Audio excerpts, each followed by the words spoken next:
പ്രിയപ്പെട്ട സഹോദരന്മാരെ,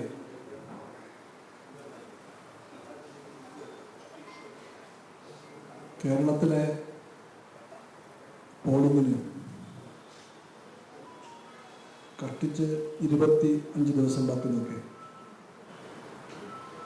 communist party അതിൻ്റെ സ്ഥാനാർത്ഥി പട്ടിക പുറത്തുവിടുകയാണ്. CPI ആയിരിക്കും ഈ തെരഞ്ഞെടുപ്പ് പൂർണ്ണ സ്ഥാനാർത്ഥി പട്ടിക ആദ്യം പുറത്തിറക്കുന്ന രാഷ്ട്രീയ പാർട്ടിക്കകത്ത് നടക്കേണ്ട എല്ലാ ആവശ്യമായ ചർച്ചകളുടെയും നടപടിക്രമങ്ങളുടെയും എല്ലാം തുടർച്ചയായി ഈ കഴിഞ്ഞ 8-ാം തീയതി ഇവിടെ കൂടിയ പാർട്ടി സംസ്ഥാന എക്സിക്യൂട്ടീവ് ഏകകണ്ഠേന അംഗീകരിച്ച പട്ടികയാണ്. ഇലക്ഷൻ കമ്മീഷൻ ഇലക്ഷൻ തീയതി പ്രഖ്യാപിക്കുന്നത് വരെ കാത്തിരിക്കാനുള്ള LDF തീരുമാന പ്രകാരവും അതാണ് ശരി എന്നുള്ള ഇടതുപക്ഷ ബോധ്യവും കൊണ്ട് നിങ്ങൾ ഈ പ്രഖ്യാപനം വരാൻ കാത്തിരിക്കുകയാണ്. കമ്മ്യൂണിസ്റ്റ് പാർട്ടിയുടെ സ്ഥാനാർത്ഥികൾ LDFിൻ്റെ സ്ഥാനാർത്ഥികളായി 25 പേർ രംഗത്തുണ്ടായിരിക്കും. ഈ 25 പേർ LDFിൻ്റെ എല്ലാ പാർട്ടികളുടെയും പ്രവർത്തകരുടെ കൂടെ തിരഞ്ഞെടുപ്പ് രംഗത്ത് ഔദ്യോഗികമായി തന്നെ ഈ നിമിഷം മുതൽ രംഗത്തുണ്ടാകും. മറ്റാരുണ്ട് LDF അല്ലാതെ ആ മുദ്രാവാക്യം നാടാക്കാൻ തുടങ്ങുന്നുണ്ട്. അത് LDFിൻ്റെ ആത്മവിശ്വാസ പ്രഖ്യാപനമാണ്. അത് LDF രാഷ്ട്രീയത്തിൻ്റെ കരുത്തിൻ്റെ പ്രഖ്യാപനമാണ്. LDFിൻ്റെ 3-ാം വോട്ടിന് വേണ്ടി കാത്തിരിക്കുന്ന എല്ലാ ജനങ്ങളുടെയും മനസ്സിലെ വികാരമാണ് ആ മുദ്രാവാക്യമായി LDF ഉയർത്തിക്കാണിക്കുന്നത്. മറ്റാരുണ്ട് LDF അല്ലാതെ? അപ്പുറത്ത് UDF BJP ഉണ്ടെന്ന് പറയാം. ആ പേരുകൾ രണ്ടായി പറയണമോ അതോ ഒന്നായി പറയണമോ എനിക്ക് ഉറപ്പില്ല, ആർക്കും ഉറപ്പില്ല. രണ്ടായി തോന്നിക്കാമെങ്കിൽ പോലും ഒന്നിച്ചാണ് അതിലെപ്പോഴും LDFിനെ നേരിട്ട് പോകുന്നത്. 1991 ആരംഭിച്ച രാഷ്ട്രീയമാണ്. കേരളത്തിൽ ഏത് വിധേനയും ഇടതുപക്ഷ വിജയത്തെ തടയണം എന്ന ഒരേ ഒരു ലക്ഷ്യത്തിൽ നിർത്തിക്കൊണ്ട് BJPയും കേരളത്തിലെ കോൺഗ്രസും എത്രയോ കാലമായി ഈ അവിശുദ്ധ സഖ്യത്തിനെ കൈവത്ത് പിടിക്കുന്നു. ഇത്തവണയും പൂർവാധികം വാശിയോടെ അവർ ചെയ്യുമെന്ന് എല്ലാവർക്കും ഉറപ്പിക്കാം. അതിൻ്റെ ഭാഗമായിട്ടാണ് ഒരു മുഴം മുൻകൂട്ടി എറിയും പോലെ BJP ഇന്നെല്ലാ പത്രങ്ങളിലും മറ്റാരെല്ലാം തമ്മിൽ ബന്ധമാണെന്നും അവർ വെറും കാഴ്ചക്കാർ മാത്രമാണെന്നുമുള്ള മട്ടിലുള്ള പ്രചാരവിലയ്ക്ക് ആരംഭം കുറിച്ചിരിക്കുന്നത്. കോൺഗ്രസുമായി എല്ലാ കാലത്തും സഖ്യം ചെയ്യുന്ന BJPയുമായി എല്ലാ കാലത്തും കൂട്ടുകൂടാൻ പഠിക്കാത്ത കോൺഗ്രസ്. രണ്ടു കൂട്ടർക്ക് പറയാം അവരുടെ മുഖ്യ എതിരാളി രാഷ്ട്രീയമായി LDF ആണെന്ന്. പക്ഷേ എല്ലായ്പ്പോഴും ചെയ്യുമ്പോൾ തന്നെ അവരാക്കാര്യം മൂന്നിരിക്കുന്നുണ്ട്. ഇനിയും വെടിവെച്ചേക്കാം. എത്ര വെടിവെച്ചാലും ജനങ്ങൾ ആ സഖ്യത്തിൻ്റെ ലാഭത്തിനെ പറ്റി കാണുന്നുണ്ട്. ഇന്ത്യയുടെ മുമ്പിലുള്ള ഏറ്റവും വലിയ ആപത്ത് എല്ലാവർക്കും ബോധ്യമുള്ളതുപോലെ ഈ പറയുന്ന വർഗീയ ഫാസിസമാണ്.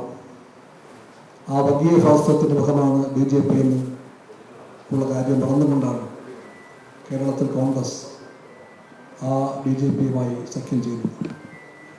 RSS ആശയത്തിൻ്റെ രാഷ്ട്രീയ കരുത്തന്മാരാണ് BJPക്കാർ. കോർപ്പറേറ്റ് കൊള്ളകളുടെ സംരക്ഷകരും വേണമോ? യുദ്ധവരും യുദ്ധപരിപൂർണ്ണ സാമ്രാജ്യവാദത്തിൻ്റെയും സിയോണിസ്റ്റ് യുദ്ധക്കൊതികളെയും എല്ലാം ബന്ധത്തിലുള്ളവർ. അതിനെല്ലാം ഭാഗമായിട്ട് അവർക്കെല്ലാവർക്കുമുള്ള പൊതുവായൊരു ലക്ഷ്യമാണ് മുഖ്യശത്രു ഇടതുപക്ഷമാണ് എന്ന കാഴ്ചപ്പാട്.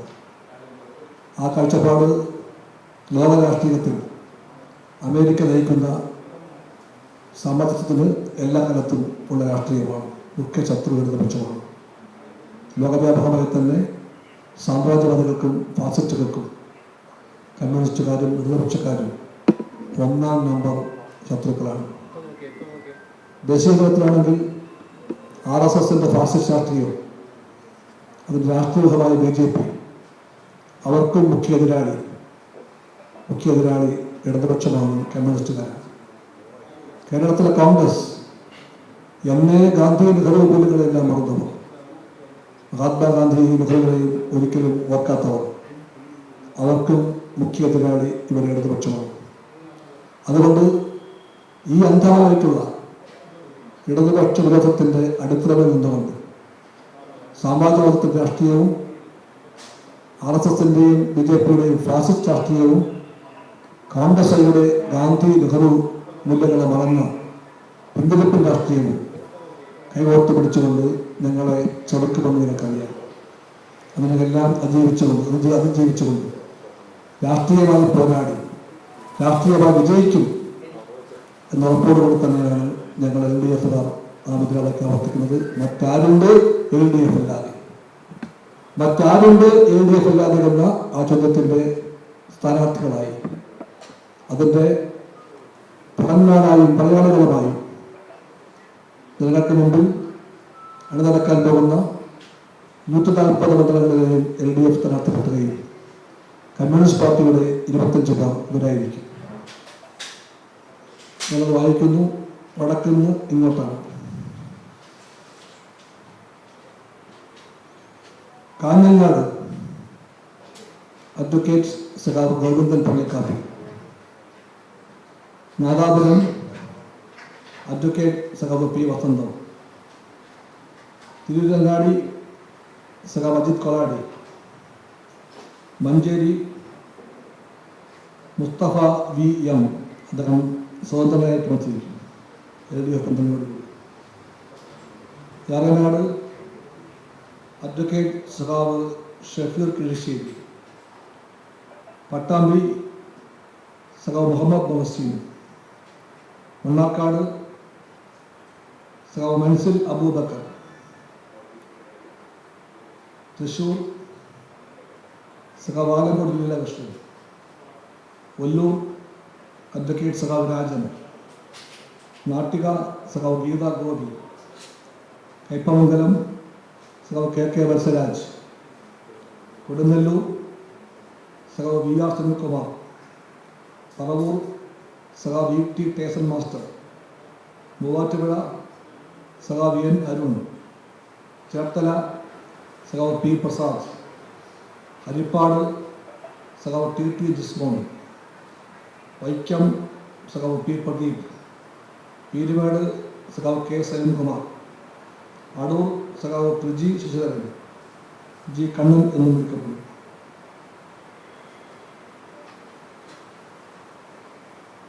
പുനലൂർ സഖാവ് അജയപ്രസാദ് C. ചടയമംഗലം സഖാവ് J. ചിഞ്ചുറാണി.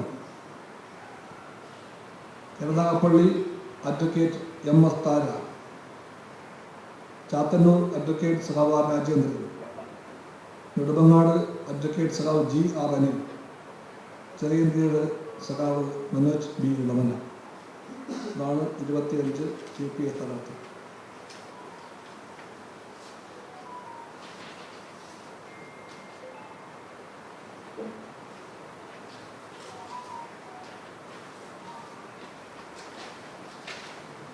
നിന്നില്ലല്ലോ.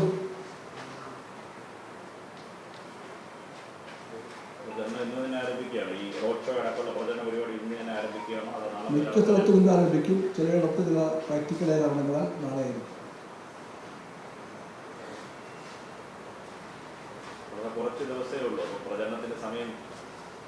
LDF സജ്ജമാണ്. മാത്രമല്ല ക്യാമ്പയിൻ തീയതി സമയം കുറയുമ്പോൾ LDFന് ഇത് വലിയ ആശ്വാസമുണ്ട്. പ്രധാനമായിട്ട് പണമില്ലായ്മ നമ്മുടെ പ്രശ്നമാണ്.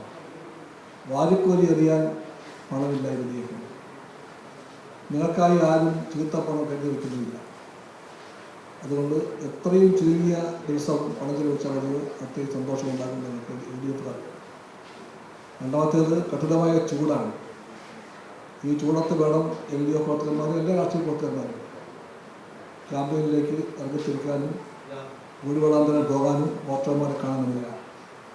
അതുകൊണ്ട് ഇത്രയും കൊടിയ ചൂട് സഹിച്ചുകൊണ്ട് എത്രയും ചുരുക്കം ദിവസം അവർക്ക് പ്രയാസപ്പെട്ടാൽ മതിയാകും എന്നൊരു അനുകൂല കാര്യവും നമ്മൾ കാണുന്നുണ്ട്.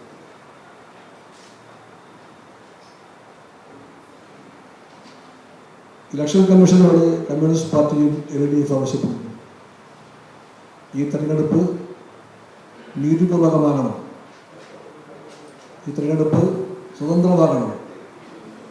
ഈ തെരഞ്ഞെടുപ്പിൽ ജനഹിതമല്ലാത്ത മറ്റൊന്നിനും കൈകടത്താൻ ഇടം കൊടുക്കാൻ പാടില്ല. അർഹതപ്പെട്ട എല്ലാ വോട്ടർമാർക്കുമുള്ള വോട്ടവകാശം ഉറപ്പാക്കപ്പെടണം. ഇതുകൂടി LDFന് വേണ്ടി, കമ്മ്യൂണിസ്റ്റ് പാർട്ടിക്ക് വേണ്ടി നിങ്ങൾ ആവശ്യപ്പെടുന്നു.